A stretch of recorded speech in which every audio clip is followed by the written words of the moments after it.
Chapter 55. A few days after this visit, Mr. Bingley called again, and alone. His friend had left him that morning for London, but was to return home in 10 days' time. He sat with them above an hour, and was in remarkably good spirits. Mrs. Bennet invited him to dine with them, but, with many expressions of concern, he confessed himself engaged elsewhere. "Next time you call," said she, "I hope we shall be more lucky. He should be particularly happy at any time," etc., etc., and if she would give him leave, would take an early opportunity of waiting on them. "Can you come tomorrow?" Yes, he had no engagement at all for tomorrow, and her invitation was accepted with alacrity. He came, and in such very good time that the ladies were none of them dressed. In ran Mrs. Bennet to her daughter's room, in her dressing gown, and with her hair half finished, crying out, "My dear Jane, make haste and hurry down. He is come. Mr. Bingley is come. He is indeed. Make haste, make haste. Here, Sarah, come to Miss Bennet this moment, and help her with her gown. Never mind Miss Lizzie's hair." "We will be down as soon as we can," said Jane, "but I dare say Kitty is forwarder than either of us, for she went upstairs half an hour ago." "Oh, hang Kitty, what has she to do with it? Come quick, be quick, come, be quick, be quick. Where is your sash, my dear?" When her mother was gone, Jane would not be prevailed on to go down without one of her sisters. The same anxiety to get them by themselves was visible again in the evening. After tea, Mr. Bennet retired to the library, as was his custom, and Mary went upstairs to her instrument. Two obstacles of the five being thus removed, Mrs. Bennet sat looking and winking at Elizabeth and Catherine for considerable time, without making any impression on them. Elizabeth would not observe her, and when at last Kitty did, she very innocently said, "What is the matter, mamma? Why do you keep winking at me? What am I to do?"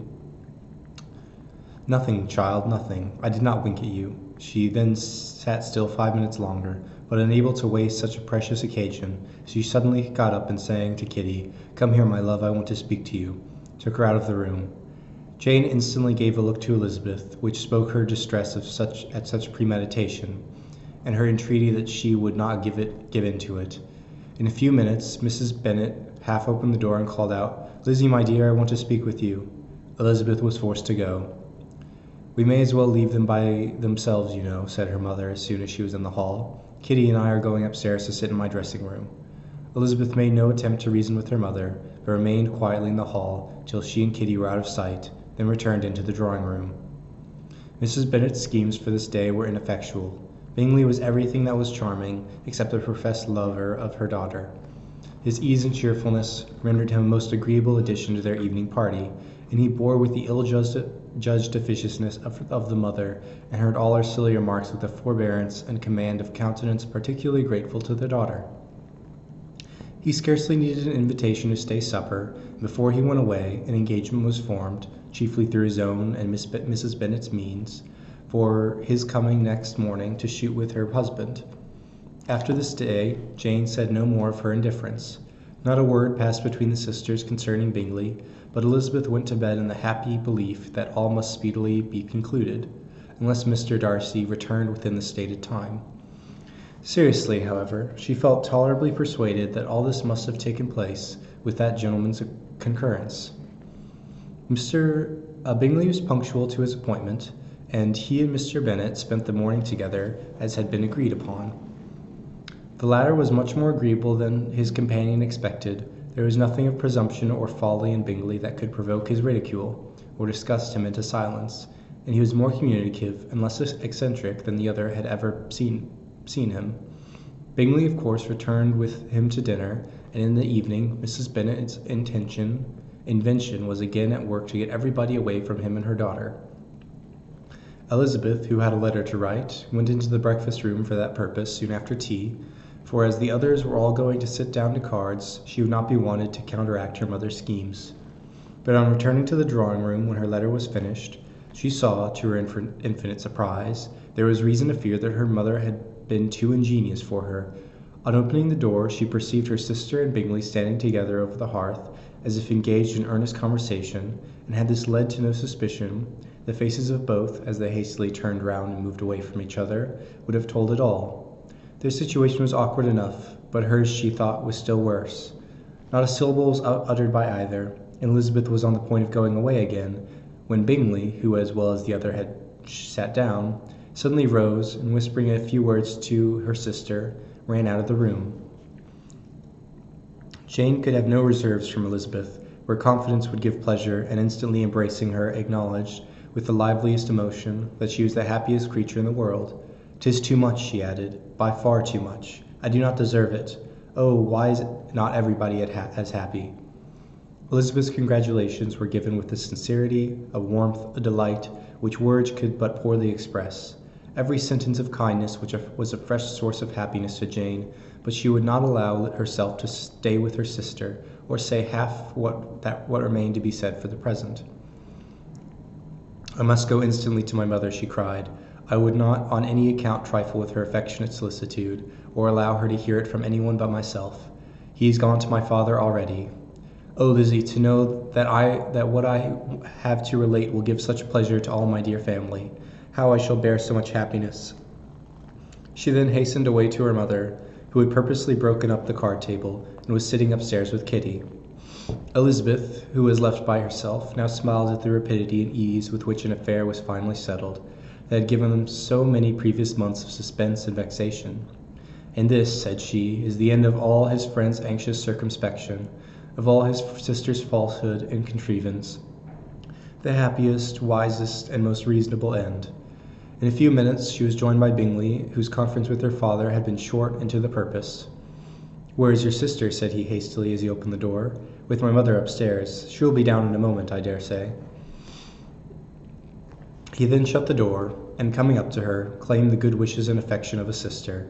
Elizabeth honestly and heartily expressed her delight in the prospect of their relationship. They shook hands with great cordiality, and then, till her sister came down, she had to listen to all he had to say of his own happiness, and of Jane's perfections, and in spite of his being a lover, Elizabeth really believed all his expectations of felicity to be rationally founded, because they had for basis the excellent understanding and super-excellent disposition of Jane, and a general similarity of feeling and taste between her and himself. It was an evening of no common delight to them all. The satisfaction of Miss Bennet's mind gave a glow of such sweet animation to her face as made her look handsomer than ever. Kitty simpered and smiled, and hoped her turn was coming soon. Mrs. Bennet could not give her consent or speak her approbation in terms warm enough to satisfy her feelings, though she talked to Bingley of nothing else for half an hour, and when Mr. Bennet joined them at supper, his voice and manner plainly showed how really happy he was. Not a word, however, passed his lips in allusion to it, till their visitor took his leave for the night, but as soon as he was gone, he turned to his daughter and said, "Jane, I congratulate you. You will be a very happy woman." Jane went to him instantly, kissed him, and thanked him for his goodness. "You are a good girl," he replied, and I have great pleasure in thinking you will be so happily settled. I have not a doubt of your doing very well together. Your tempers are by no means unlike. You are each of you so complying that nothing will ever be resolved on, so easy that every servant will cheat you, and so generous that you will always exceed your income. I hope not so. Imprudence or thoughtlessness in money matters would be unpardonable in me. "Exceed their income, my dear Mr. Bennet," cried his wife. "What are you talking of? Why, he has 4,000 or 5,000 a year, and very likely more." Then addressing her daughter, "Oh, my dear, dear Jane, I am so happy. I am sure I shan't get a wink of sleep all night. I knew how it would be. I always said it must be so. At last, I was sure you could not be so beautiful for nothing. I remember as soon as ever I saw him, when you first came into Hertfordshire, I thought how likely it was that you should come together. Oh, he's the handsomest young man that ever was seen." Wickham, Lydia were all forgotten. Jane was beyond competition for her favorite child. At that moment she cared for no other. Her younger sisters soon began to make interest with her for objects of happiness, which she might in future be able to dispense. Mary petitioned for the use of the library at Netherfield, and Kitty begged very hard for a few balls there every winter. Bingley from this time was of course a daily visitor at Longbourn, coming frequently before breakfast and always remaining till after supper, unless there was some barbarous neighbour who could not be enough detested, had given him invitation to dinner which he thought himself obliged to accept. Elizabeth had now but little time for conversation with her sister, for while he was present, Jane had no attention to bestow on anyone else. but she found herself considerably useful to both of them in those hours of separation that must sometimes occur. In the absence of Jane, he always attached himself to Elizabeth for the pleasure of talking of her, and when Bingley was gone, Jane constantly sought the same means of relief. "He has made me so happy," she said one evening, "by telling me that he was totally ignorant of my being in town last spring. I had not believed it possible." I suspected as much," replied Elizabeth, "but how did he account for it?" "It must have been his sister's doing. There were certainly no friends to his acquaintance with me, which I cannot wonder at, since he might have chosen so much more advantageously in many respects. But when they see, as I trust they will, that their brother is happy with me, they will learn to be contented, and we shall be on good terms again, though we can never be what we once were to each other." "That is a most unforgiving speech," said Elizabeth, "that I ever heard you utter. Good girl, it would vex me, indeed, to see you again the dupe of Miss Bingley's pretended regard. Would you believe it, Lizzie, that when he went to town last November, he really loved me, and nothing but a persuasion of my being indifferent would have prevented his coming down again? He made a little mistake, to be sure, but it is to the credit of his modesty." This naturally introduced a panegyric from Jane on his diffidence, and the little value he put on his own good qualities. Elizabeth was pleased to find out he had not betrayed the interference of his friend, for though Jane had the most generous and forgiving heart in the world, she knew it was a circumstance which must prejudice her against him. "I am certainly the most fortunate creature that ever existed," cried Jane. "Oh, Lizzie, why am I thus singled from my family, and blessed above them all?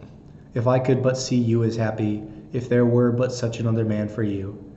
If you were to give me 40 such men, I could never be so happy as you. Till I have your disposition, your goodness, I can never have your happiness. No, let me shift for myself, and perhaps if I have very good luck, I may meet with another Mr. Collins in time." The situation of affairs in the Longbourn family could not be long a secret.